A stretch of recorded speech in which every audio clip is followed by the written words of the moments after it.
देखो मोर मत जिते बड़ हॉस्पिटल जोटि की रेगुलर बेसिस रे विभिन्न पेसेंट मानकर आतजात रोचे से जगार आंबुलांस स्वतंत्र कॉरिडोर रहू बोली गतकाली आम जो गोटे समीक्षा करूँ जे एम्स सुपरिटेडेंट और अन्य गोटे अनुरोध थिला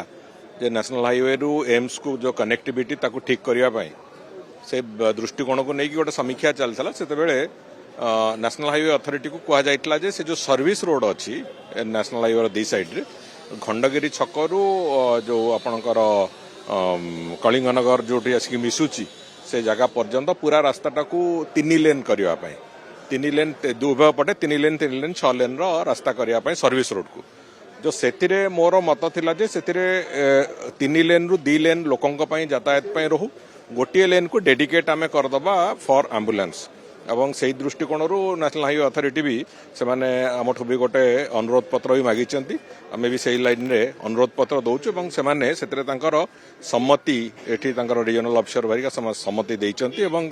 मोर संपूर्ण विश्वास जिते 3 लेन हम आम से गोटे लेन डेडिकेट करदेबू आंबुलांस मानक जहाँफल कि कौन भिड़े कौन रोगी को असुविधा हम ना एवं सीधा सड़क खंडगिरी छक क्रॉस कलापर गोटे डेडिकेटेड लाइन से एम्स पर्यंत पहुंची पारे।